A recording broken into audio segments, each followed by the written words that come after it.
Hello collectors, Steven here bringing you a review of the Ultra Act Kyrieloid. An older Ultra Act released alongside the original Ultra Act Tiga, this fire demon was one of the first villains released in the line. Being a little over 5 years old now, this release begs the question if it's still a good figure. So let's take a look to see whether or not it's worth adding into your collection. Okay, before the review begins, I need to put this disclaimer up. I bought this figure secondhand from Entertainment Hobby Shop Jungle. Yep, I'm naming names. And they neglected to state the item came from a collector who smoked. Yeah, dicks. Anyway, the point is smoke can damage the figure both in terms of how it smells, as you may know from the video on how I have to remove that, and it can also cause discoloration in the plastic, namely white. So if you think there are major inconsistencies with the white parts, it's not entirely Bandai's fault. It's just the smoke damage and the dipshits who didn't tell me it was damaged in the first place. Anyway, this fire demon is actually pretty impressive looks-wise, despite it being simple in design. It's very spoopy like a skeleton and even has translucent parts. The head looks wonderful, with a nice blend of white and black with a clear gem in the head. Even more so moving down to the chest, where we see more use of clear parts and utilizing that skeleton look. The sculpting on the arm is ferocious, sporting a xenomorph-like blade. Pretty freaky. The rest of the figure follows the same pattern, with alternating white and black parts with an amazing sculpt. It looks great, and this is the main attraction of the figure. Being an older Ultra Act figure, unfortunately, articulation isn't necessarily the major strong suit for this figure, but you're able to get some cool poses. So the head is attached to the neck on a ball joint, and you can twist and turn it, and the neck is attached to the ball joint right in between the shoulders, so you can bob the head around like so, though do take note of this thing back here, which prevents you from pulling the head and getting it to look up all the way, which is unfortunate. Shoulders. Ball joint into the body, so this way you can spin the arms around. Though unfortunately the shoulder pads do block this, and they're attached on a small ball joint too, so they get a little bit of movement, but, you know, rather unfortunate. So that's about the range of movement you're going to get there. There is a literal bicep cut for the swivel, so nothing too fancy there. We have double hinge for the elbows, which is always nice. The typical swivel hinge combo at the wrist that Ultra Acts normally have, and the hands are attached on a ball joint peg system there.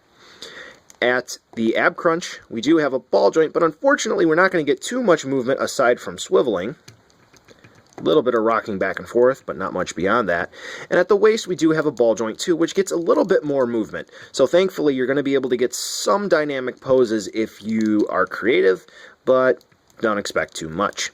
For the hips, we have the pull-down style Ultra Act joint here. It's a hinge, which is nice. There is a ball joint here, so you can spin the legs around like so. And we have a little bit of a sculpt in there, so this way we can get a swivel, which is always cool.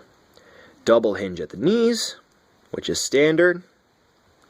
And then, at the ankles, surprisingly, we just have regular ball joints. So you can spin the ankle around, and you can get a bit of ankle rocker movement, which is always good to have. And then finally, we have the toes, which feature a nice hinge.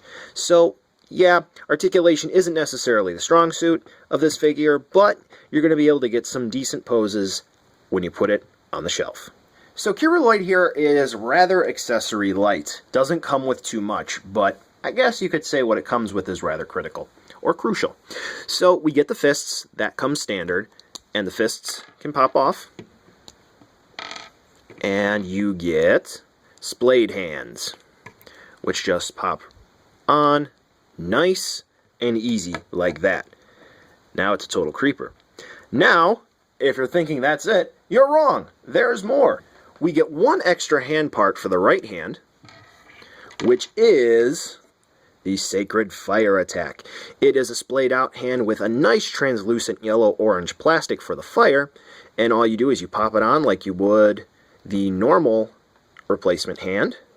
Might be a little bit of a pain to do so, but once you've got that on, Kyrieloid is ready to attack Tiga. Now, be careful because this is a rather heavy effect part, and as you can see here, the hinge is starting to give way, and if you want to pose it, make sure you do it in a secure spot. You don't want this shelf diving in the middle of the night.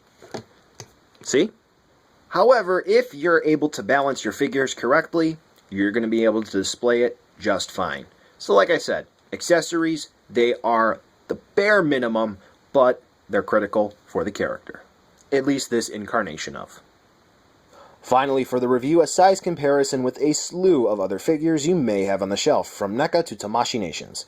A little small, but this figure scales relatively well with modern Ultra Acts.